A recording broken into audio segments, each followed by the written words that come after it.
Hello everyone, this is P.M. Chelapandi here. First of all, I would like to welcome you to my today's session.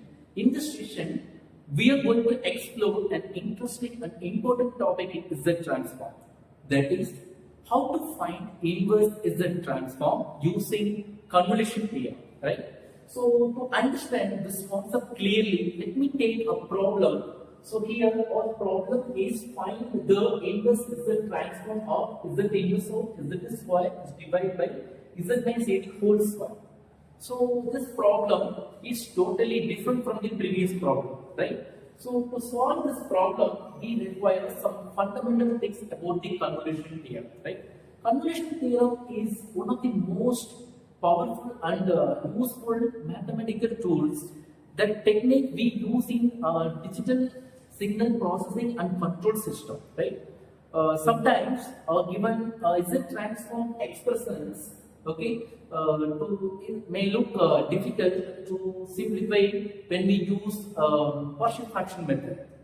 So in such situation, in such case, if we use convolution theorem, it gives us a easy and systematic way to find the solutions, right? So before we dive into solving this problem, let me have a quick review about what we mean convolution theorem. So convolution theorem is nothing but in simple words I can explain this convolution theorem. So when you multiply two functions in Z domain, then the sequence of multiplication of two functions in time domain are convolved, which means it is a combination or mixed of two functions, okay, in order to make a new function. So why it is giving like this? Because for example, if you want to find out how any signal is affecting another one, okay, to find that you can use convolution theorem. It will give us the exact solutions, right? So there are so many examples, okay, that you can use. Next, let us come to solve this problem. So here, first write the given expressions as series. So I have in the numerator Z square. Okay, so it can be separated Z dot Z as already we have discussed. Then the denomination is Z minus 80 whole square. So also can be separated into two terms.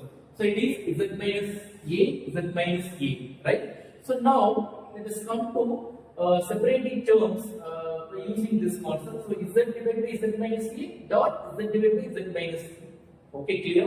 Now I am going to apply Z inverse. That means I am going to multiply Z inverse with this expression. When we multiply this inverse with this expression, the terms will be separated, right? So when the terms are getting separated, the dot product becomes star product. So this is the concept that we should learn, okay? So when we separate the terms, dot product becomes star product, which is called convolution. Okay? Now you apply the result of this one and the result of this one.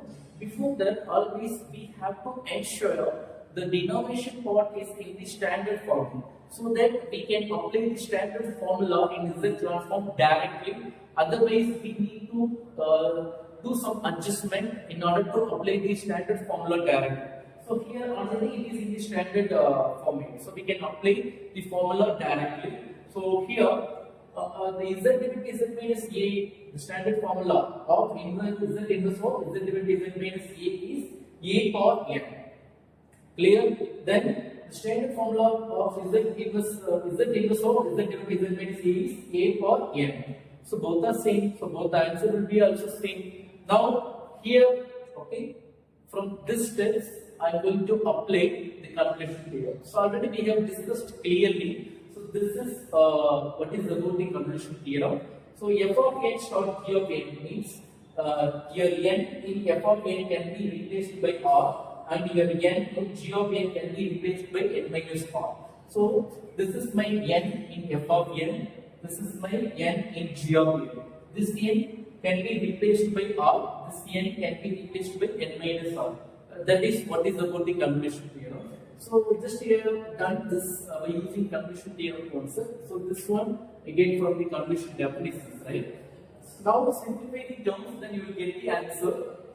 So here a power r then a power n minus r. This a power n minus r can be written as a power n dot a power minus r.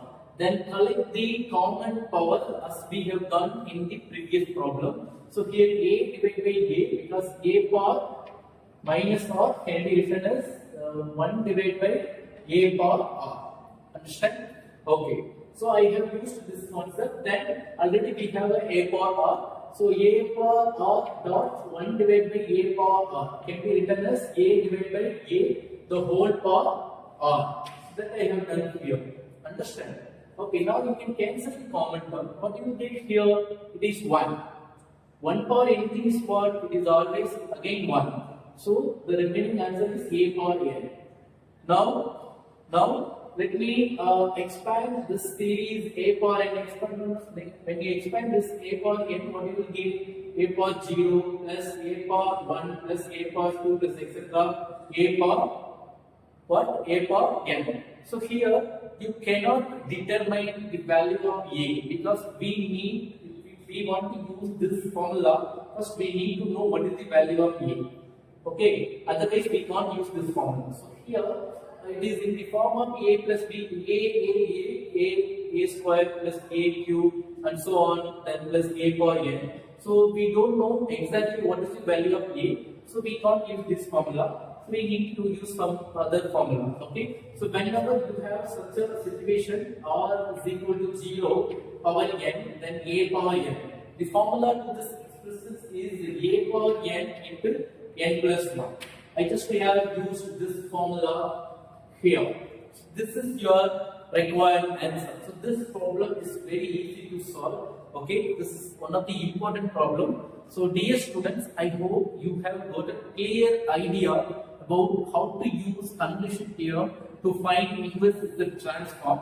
So if you have any doubt, you can text me in the comment box. I will help you at any time. Then if you like my video, please give a thumbs up. That will motivate me to upload more videos. So thank you so much. I will meet you in the another video.